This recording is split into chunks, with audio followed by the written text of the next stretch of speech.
Assalamualaikum warahmatullahi wabarakatuh. Kita lanjutkan. Nah, sekarang filsafat. Ini saya kumpulkan kalimat-kalimatnya para filosof eksistensialis. Dulu pernah saya singgung kalimat-kalimat ini sebentar. Secara rasional perhatikan kalimat ini. Yang pertama, man can do what he will, but he cannot will what he will. Manusia memang bisa mengupayakan, mewujudkan keinginannya. Tapi dia tidak bisa ngatur, saya itu harusnya ingin apa, pantasnya ingin apa. Keinginan itu ya muncul begitu saja dari situasi di sekeliling kita. Berarti apa? Pinter-pinterlah kita mengendalikan keinginan. Karena seringkali sumber masalah kita adalah ketidakmampuan kita mengendalikan keinginan. Semakin tidak realistis keinginan kita, semakin berat hidup kita. Yo, boleh orang punya cita-cita. Yo, memang para motivator meminta kita punya mimpi yang tinggi, punya cita-cita yang besar. Tapi sebesar apapun keinginanmu, pastikan masih dalam jangkauan realitas hidupmu. Kalau yang di luar itu ya nanti jatuhnya kamu stres sendiri loh. Atau boleh kamu atur, Pak, ini keinginan jangka pendek, ini keinginan jangka menengah, ini jangka panjang, ini jangka panjang. Boleh kamu atur begitu. Pak, pada akhirnya saya ingin jadi presiden misalnya. Untuk kalian mungkin masih mungkin saja. Nah, step saya pertama, target jangka pendeknya lulus cepat nilai terbaik. Jangka menengahnya saya masuk partai, Pak. Nah, sukses di situ terus baru nyalon DPR. Nah, nanti kalau sudah sukses DPR baru nanti nyalon jadi gubernur apa-apa. Jadi semoga ya bisa cepat jadi gubernurnya, biar kan masih muda boleh jadi presiden juga sekarang. Nah, terus baru iya. Jadi itu namanya target jangka pendek, jangka menengah, panjang, jangka panjang nanti. Kalau ini boleh mimpi besar tapi terukur. Jangan mimpi yang tidak terukur, yang kamu sendiri tidak tahu strategi mewujudkannya gimana. Pak, saya pingin nanti jadi konglomerat paling kaya. Ya kira-kira 10 tahun lagi lah, Pak. Lu caranya gimana? Nggak tahu, Pak. Nah, kalau nggak tahu ya jangan. Kalau tahu nggak apa-apa. Saya ada cara cepet, Pak. Yo, saya deketi saja anaknya konglomerat. Sopo ngerti mau, nanti kan saya jadi mantunya konglomerat misalnya. Nah, ya boleh kamu rancang masa depanmu, tapi yang realistis. Inginkan apapun, tapi jangan sampai keinginan yang harusnya membantumu sukses justru jadi berbalik menyerangmu, yang membuatmu putus asa. Kamu sendiri yang ngukur. Dan jangan membiasakan membandingkan diri dengan yang lain. Itu bisa blunder. Kamu ngukur dirimu sendiri saja. Karena kadang-kadang membandingkan secara positif maupun negatif itu bisa blunder. Membandingkan secara positif itu, wow, teman saya kan bisa begitu, kok sukses begitu. Iya, tapi kalau di kamu bisa saja enggak. Wong kamu sama dia dunianya beda. Atau secara negatif, alah Pak, teman saya itu tiap hari rebahan saja, yo akhirnya sukses. Ya temanmu nasibnya baik, kamu tidak jamin. Gitu loh. Maka yuk yang realistis saja. Itu yang pertama. Jadi ya kita memang bisa mengupayakan keinginan, tapi yang lebih penting mengontrol keinginan kita. Yang kedua, kata para filosof eksistensialis, mostly it is loss. yang banyak memberikan pelajaran berharga pada kita sebenarnya adalah kegagalan, kekalahan. Itu pelajarannya besar. Kalau kemenangan tidak. Kesuksesan biasa saja pelajarannya. Ya cuma pelajaran sukses gitu aja, menikmati kesuksesan. Tapi kegagalan itu banyak pelajaran yang kamu ambil. Tanding kok kalah, itu kan begitu dievaluasi. Oh ya, saya kurang ini, kurang itu. Besok memperbaiki ini, memperbaiki itu. Tapi kalau menang kan selesai, tinggal syukuran. Jadi aktivitas refleksi muhasabahnya jadi dianggap tidak terlalu penting. Wong sudah sukses. Maka ketika kita mengalami kegagalan-kegagalan, ya jangan terlalu baper, diambil sedih, diambil depresi. Ini sebenarnya kita sedang sekolah. Ada banyak pelajaran yang bisa kita ambil. Kemudian hidup ini memang perlu banyak pengorbanan. Jatuh bangun, ketemu aneka kepahitan seperti dalam Murphy's Law tadi. Tapi ya itu rumusnya orang hidup. Kalau kita tidak berkorban, kalau kita seperti kemarin wani ngalah, kalau kita tidak berani untuk mengorbankan ini itu, ya kita akan sulit meraih ini itu juga. Kalau tidak kuat lelahnya belajar, ya kamu siap saja menanggung beratnya ketidakpinteran. Ya memang belajar itu tidak enak. Ya memang melakukan hal-hal baik itu tidak enak. Sedekah itu tidak enak dan lain sebagainya. Tapi ada tujuan lebih besar. Ada nilai lebih besar dari situ yang bisa kamu perjuangkan. Karena itu, kalau ini Schopenhauer, there is no doubt that life is given us not to be enjoyed, but to be overcome. Maka tidak diragukan lagi. Hidup ini dianugerahkan pada kita tidak sekedar untuk kita nikmati, tapi juga untuk kita taklukkan. Termasuk diri kita. Jadi tidak sekedar itu berarti ya tidak hanya itu. Kalau kita berhenti di senang-senang, maka nilai kita yang semula tinggi bisa jatuh. Kemudian, it is difficult to find happiness within oneself, but it is impossible to find it anywhere else.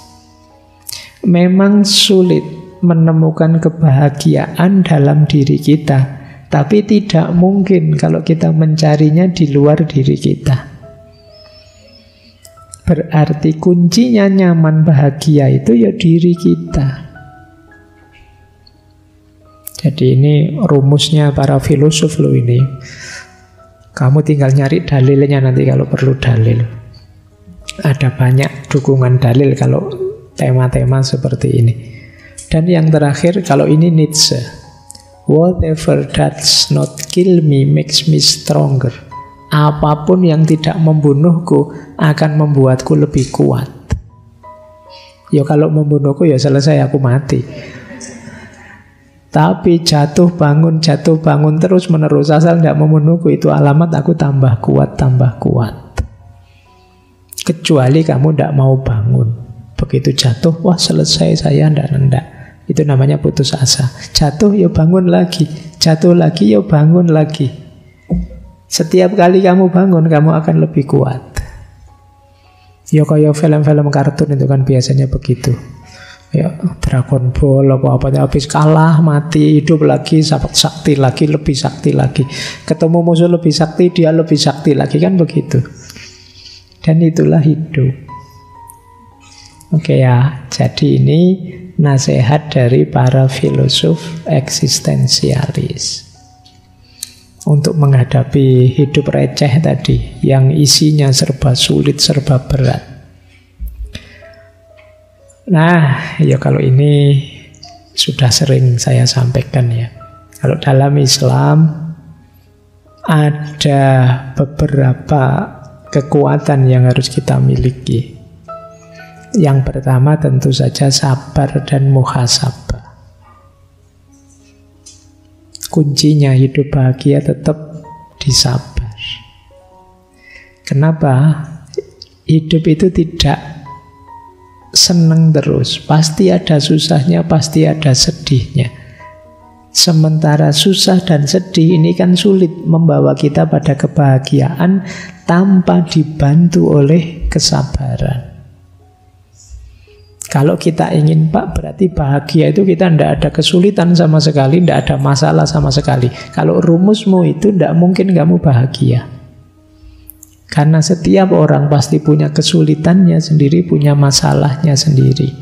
Maka yang bisa menolongmu dari kesulitan dan masalah adalah kemampuanmu untuk sabar.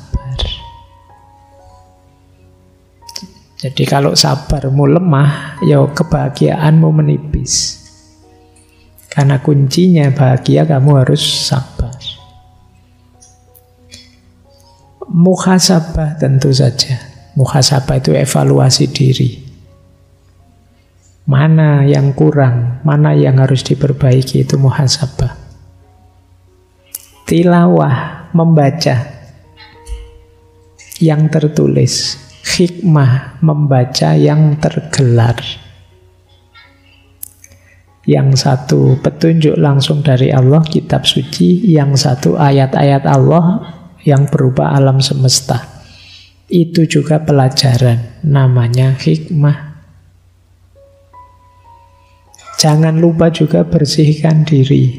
Ini bolak-balik saya jelaskan tentang wadah dan isi. Dan yang terakhir tentu saja islah. Islah itu perbaikan. Tadi di Murphy's Law kita itu bolak-balik ketemu kemalangan. Harusnya kita belajar. Jadi besok bencana yang sama biar tidak terjadi. Biar kita tidak jatuh di lubang yang sama. Itu namanya islah. Ini respon dari perspektif agama.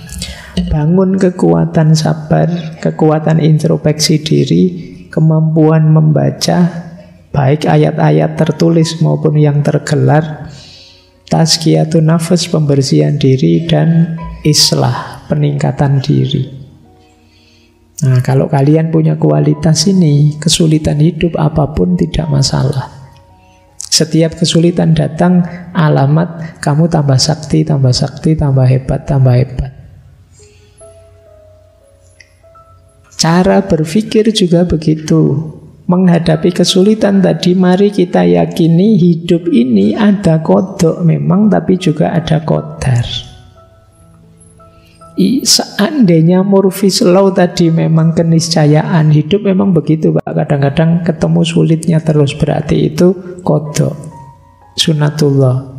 Tapi jangan lupa selain qadha, dalam hidup ini ada qadar.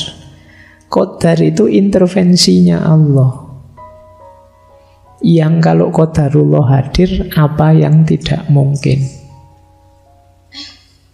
Biasanya saya itu sial terus Pak. Biasanya begitu. Tapi kalau Allah menghendaki, qadarnya Allah hadir, kamu yang biasanya sial bisa saja tambah sial. Maksudnya bisa saja jadi sangat beruntung nomor satu, tapi bisa juga semuanya kuncinya ada pada Allah. Kalau Allah menghendaki, apa sih yang tidak? Itu qadarullah. Jadi, wah, sampean melakukan itu nanti efeknya jelek seperti ini loh. Misalnya, jangan mau nyumbang-nyumbang nanti dia. Nah, itu iya, mungkin biasanya begitu, tapi kan kita punya Allah. Jadi, ini yang harus kita sadari ya. Ada qadha, tapi juga ada qadar. Kemudian tentang keinginan tadi, mungkin kita pahami ada keinginan, tapi juga kita harus sadar batas keinginan kita. Titik bahagia kita ada pada kesadaran kita tentang batas. Kemudian ilmu dan amal tentu saja, jangan lupa jalan dan tujuan. Kadang-kadang kita itu semangat berjalan tapi lupa tujuan. Atau sadar tujuan tapi tidak mau berjalan. Nah, ini juga masalah. Jadi kalian ini kan sudah mulai orang dewasa, sudah mulai berjalan. Berjalan itu berarti harus jelas tujuan. Kalian harus bisa jawab tujuanmu kemana, ingin jadi apa, targetmu apa. Kalau tidak, kamu jalan ini terus arahnya kemana. Atau ada orang yang sadar tujuan. Saya Pak ingin ini, ingin itu, target saya ini loh, pada akhirnya lebih dekat dengan Allah dan lain sebagainya. Lah terus yang sudah kamu lakukan apa? Belum Pak. Nah itu berarti kamu tidak berjalan. Iya berjalan, iya jelas tujuannya. Ini penting, ini menguatkan kita. Karena orang yang jelas tujuan dan siap berjalan, mengalami apapun tidak akan bergeming. Sepahit apapun hidup, ya tetap akan berjalan. Ini mindset dari perspektif Islam. Oke, untuk malam hari ini saya cukupkan sekian dulu. Mohon maaf kalau ada yang kurang berkenan, mungkin 1-2 kekurangan apa, mohon dimaklumi. Kalau ada kekhilafan, kealpaan yang teman-teman ngerti benernya seperti apa, ya silahkan disampaikan. Kurang lebihnya mohon maaf. Wallahul muwaffiq, wallahu a'lam bissawab.